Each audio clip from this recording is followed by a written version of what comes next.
नमस्कार, मैं हूं दीपक और आप देख रहे हैं डीएसके टॉक्स। आज मैं हिंदुस्तान की उस फैमिली के बारे में बात करने वाला हूं जिनका एक अद्भुत ही कनेक्शन है परवीन बॉबी से, जिया खान से, सुशांत सिंह राजपूत और 26/11। जी हां, मुंबई के ताज होटल पर जो आतंकवादी हमला हुआ था उससे भी इस परिवार के ताल्लुकात है।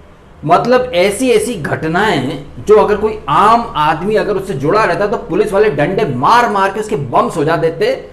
इतनी बुरी तरह से 3rd डिग्री टॉर्चर, रिमांड वगैरह ली जाती कि मतलब इनकी पुश्तें याद रखती। लेकिन ये जो फैमिली है जिसे दुनिया भट्ट फैमिली के नाम से जानती है, मैं तो इस फैमिली का नाम भट्ट से हटाकर इत्तेफाक फैमिली रखना चाहूंगा, क्योंकि इत्तेफाक से इस फैमिली के जो मुखिया महेश भट्ट, उनकी इत्तेफाकन एक गर्लफ्रेंड रहती है परवीन बॉबी, जो कि इत्तेफाकन बहुत जबरदस्त एक्ट्रेस रही और इत्तेफाकन बड़ी ही बुरी तरीके से अकेलेपन में उनकी डेड बॉडी पाई गई। इत्तेफाक से जिया खान, जिनकी 2013 में तथाकथित यानी सो कॉल्ड आत्महत्या होती है। इत्तेफाकन वही जिया खान महेश भट्ट से पिक्चर में काम मांगने के लिए जाती हैं। कुछ दिनों बाद उनकी डेड बॉडी मिलती है आत्महत्या का स्टिकर लगाकर। इत्तेफाकन उसी महेश भट्ट का लड़का डेविड कोलमैन हेडली से दोस्ती करता है। इत्तेफाकन वही हेडली मुंबई में जो अटैक हुए थे उनकी पूरी साजिश वगैरह रचता है, नक्शे वगैरह। इत्तेफाकन वही हेडली महेश भट्ट के लड़के राहुल भट्ट के साथ पूरी मुंबई में चक्कर काटता है। इत्तेफाकन वही डेविड कोलमैन हेडली 26/11 के दिन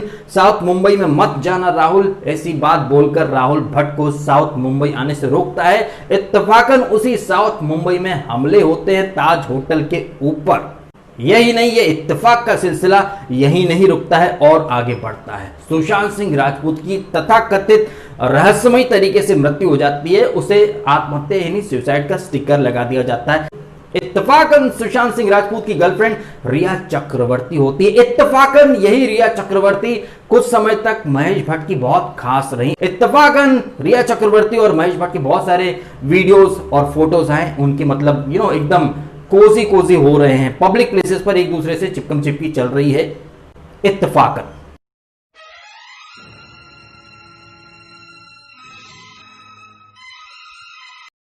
इतने सारे इत्तेफाक होने के बावजूद महेश भट्ट और उनकी फैमिली एकदम क्लीन चिट पा जाती है हर केस में। इसे आप इत्तेफाक कहें, किस्मत कहें, ऊपर वाले की मेहरबानी कहें, या फिर सिस्टम से साठ गांठ। अच्छा, इत्तेफाक से एक बात और मैं यहां पर जिक्र करना भूल गया। जब मुंबई में हमले हुए, इत्तेफाक से कांग्रेस ही थी सत्ता में। 2013 में तथाकथित आत्महत्या यानी रहस्यमय तरीके से जब मृत्यु होती है जिया खान की, उस समय भी कांग्रेस पावर में थी। इत्तेफाक से सुशांत सिंह राजपूत की मृत्यु हुई है, उस समय भी कांग्रेस और उनके सहयोगी दल ही यहां पर सत्ता में काबिज हैं। और इत्तेफाक से महेश भट्ट का नाम इन तीनों इंसिडेंट में आ जाता है। तो क्या हम ये नहीं मान सकते कि कहीं ना कहीं ये जो सुशांत की मृत्यु है इसके तार बहुत ऊपर तक जाते हैं? पूरा सिस्टम लगा हुआ है इस मृत्यु को आत्महत्या साबित करने में। अगर आपको याद हो तो सिंघम पिक्चर में एक सीन था जहां पुलिस वाले जयकांत शिकरे के घर में जाते हैं और बोलते हैं सर इसका गला दबा के मार देते हैं, एंड बाद में उसको पंखे पे टांग के फांसी दिखा देंगे। तो एक फॉरेंसिक एक्सपर्ट बोलता है सर अगर हम गला दबाएंगे तो ओ मार्क आएगा पंखे पे, जब जब खुद फांसी लगती है तो वी मार्क आता है। हम सब ने सुशांत के वो फोटो देखे हैं, वी मार्क कहीं से कहीं तक नहीं था।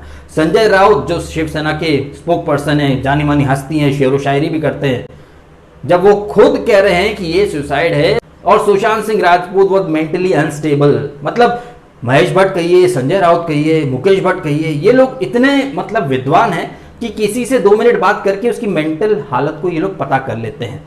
जैसे महेश भट्ट और उनके भाई साहब का कहना कि परवीन बॉबी भी ऐसे ही उसके लक्षण थे शरीर के, उसकी मेंटल हालत के, कि वो सुसाइड करने वाली या फिर कुछ न कुछ करेगी या डिप्रेशन में है। एग्जैक्टली यही वर्डिंग्स ये लोग सुशांत सिंह राजपूत के बारे में बोलना शुरू कर देते हैं। ये इत्तेफाक नहीं है तो और क्या है?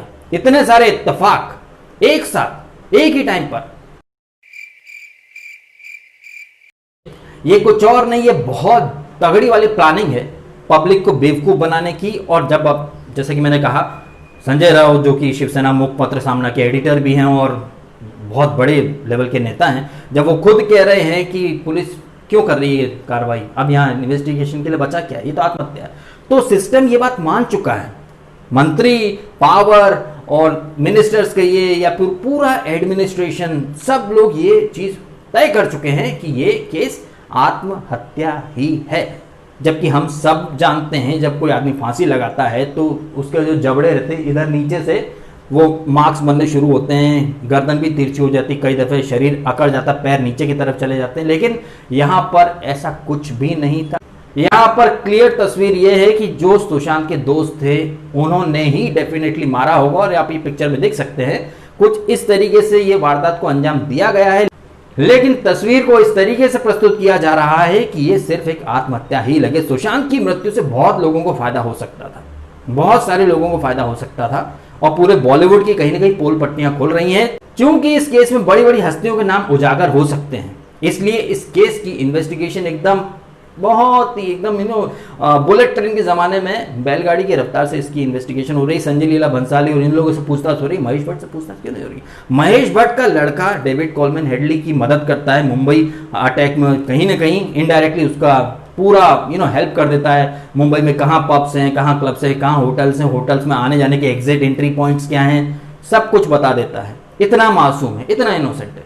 उनका भाई मुकेश भट्ट सुशांत को सड़क टू के ऑडिशन से या जो कास्टिंग थे उससे निकाल देता है और कहता है कि भैया हम तो जानते थे कि ये सुसाइड कर सकता है, तो रोका क्यों नहीं आप लोगों ने? है परवीन बॉबी के नक्शे कदम पर सुशांत जा रहा था, आपने परवीन बॉबी को क्यों नहीं बचाया? आपने मरने के लिए छोड़ दिया सबको। जिया खान आपके पास काम मांगने आती है इत्तेफाकन, और कुछ समय के बाद वो भी निकल लेती है। लेकिन आप लोग काम किसको देते हो? सनी लियोनी को देते हो, सेक्स आइकन के रूप में उसको प्रेजेंट करते हो। आप लोग अपनी खुजली और ठरक को बस पब्लिक प्लेसेस में खुजाते रहो। अरे वो तो बहुत अच्छी अदाकारा है, मतलब एक पॉर्न एक्ट्रेस को भी आप एक बेहतरीन एक्ट्रेस के रूप में प्रेजेंट कर देते हो। तो कहीं ना कहीं आपके दिमाग में खिचड़ी क्या पकती है? इरोटिका बनाते हो, सेक्स ओरिएंटेड स्टफ बनाते हो, पॉर्न एक्ट्रेस को आप लॉन्च कर देते हो। तो दैट शोज कि आप लोगों के दिलो दिमाग में क्या चलता है। इसीलिए आप अपनी लड़की को इत्तेफाकन धर्मा प्रोडक्शन यानी संस्कारी तरीके से उसको लॉन्च करने की कोशिश करते हो। ये जो भट्ट परिवार है, इस भट्ट परिवार से कोई इन्वेस्टिगेशन, कोई क्वेश्चंस वगैरह कुछ नहीं हो रहे हैं।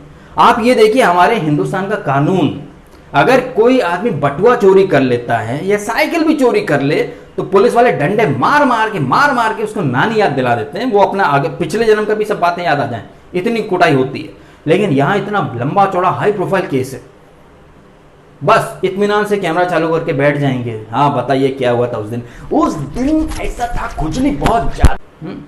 रिया चक्रवर्ती इस केस की और वो सुशांत के दोस्त, ये इस केस में बहुत कुछ जानते हैं जो कि छुपाया जा रहा है। बड़े बड़े पावरफुल लोगों के नाम हैं, लेकिन इत्तेफाकन पुलिस उस डायरेक्शन में जा ही नहीं रही। भंसाली से पूछताछ होगी, शानू शर्मा से पूछताछ होगी, छाबड़ा से पूछताछ होगी, क्या निकल के आएगा? इन्वेस्टिगेशन का दायरा ही रॉन्ग ट्रैक पर जा रहा है, जहां पर होगा कुछ नहीं, केस बंद कर दिया जाएगा और जब तक सीबीआई इंटरवेंशन देगी तब तक तो खिचड़ी पक भी जाएगी, खा भी लिया जाएगा, सुबह फ्लश भी कर दिया जाएगा। आप ढूंढ लो। यहां हम और आप कितना भी बोल लें, लेकिन जब तक सुशांत की खुद की फैमिली कुछ नहीं बोलती तब तक इस केस का तो कुछ होने वाला है ही नहीं। मैंने सुशांत सिंह राजपूत की बहन का एक स्टेटमेंट देखा था जहां पर वो कह रही हैं कि लोग सुशांत की मौत के ऊपर खामखा में पॉलिटिक्स कर रहे हैं, हमें पूरा भरोसा है न्याय व्यवस्था पर, मुंबई पुलिस पर। तब जब उन लोगों ने कह ही दिया है तो फिर तो कोई ज़्यादा उम्मीद रखना व्यर्थ होगा। लेकिन जो एक मेरा एनालिसिस है भट्ट फैमिली और उनके इत्तेफाक वाले कनेक्शन के ऊपर कि हाई प्रोफाइल मर्डर्स कहिए, आत्महत्या कहिए, मिस्टीरियस मौतें कहिए, भट्ट फैमिली के कहीं ना कहीं तार जुड़ ही जाते हैं। ये एक बार इत्तेफाक हो सकता है, 2 बार इत्तेफाक हो सकता है, हर बार इत्तेफाक कैसे हो सकता है? इतनी भी क्यूट मासूम इनोसेंट फैमिली तो है ही नहीं आपकी, जितनी की दुनिया के रूप में दिखाया जा रहा है। ये है मेरा एक ऑब्जर्वेशन इस परिवार के बारे में, जहां हाई प्रोफाइल मर्डर्स कहिए, सुसाइड कहिए, जो मैंने नाम दी परवीन बॉबी, जिया खान, सुशांत एंड मुंबई में जो अटैक हुआ था, इतने सारे इंसिडेंट्स में इस परिवार का नाम कहीं ना कहीं जुड़ा रहता है। लेकिन ये आज भी एक सेलिब्रिटी और एक नामी हस्ती के रूप में जाने जाते हैं। एंड जैसा कि मैंने कहा, अगर कोई आदमी भूखा पैसा आदमी अगर रोटी भी चुरा ले तो पुलिस वाले मार मार के उसकी चमड़ी निकाल देते हैं। लेकिन इतने हाई प्रोफाइल केसेस में इन्वॉल्वमेंट और नाम आने के बावजूद लोग बड़ी शान से घूमते हैं, नेताओं के साथ घूमते हैं, पिक्चर्स वगैरह क्लिक करवाते हैं, सेमिनार्स में जाते हैं। यह है इंडिया का दोगला कानून। कहते हैं कि कानून सबके लिए बराबर होता है, लेकिन नहीं, यहाँ कानून बिल्कुल बराबर नहीं है। अगर आपकी कनेक्शन है, जेब में पैसा है, रसूख वाले इंसान हो, तो आप बहुत कुछ करके भी एकदम क्यूट इनोसेंट रूप में दिखाई देते हो। मीडिया आपको वैसा दिखाता है, लोग आपको वैसा दिखाते हैं। सो ये एक मेरा ऑब्जर्वेशन और एनालिसिस है इस परिवार और इनके इत्तेफाकन कनेक्शन जो है सुसाइड्स वगैरह के साथ, उसके ऊपर। आपको ये बातें कैसी लगी कमेंट करके बताइएगा। क्या आपको नहीं लग रहा कि दाल में बहुत कुछ काला है, बहुत कुछ काला है? कमेंट करके बताएं आप अपने ओपिनियन इन बातों के बारे में। वीडियो अच्छा लगा हो तो लाइक करना, कमेंट करना, शेयर करना और सब्सक्राइब करना। डीएसके टॉक्स को अगर आपने नहीं किया तो आपने समय निकालकर वीडियो देखा, आपका बहुत बहुत धन्यवाद।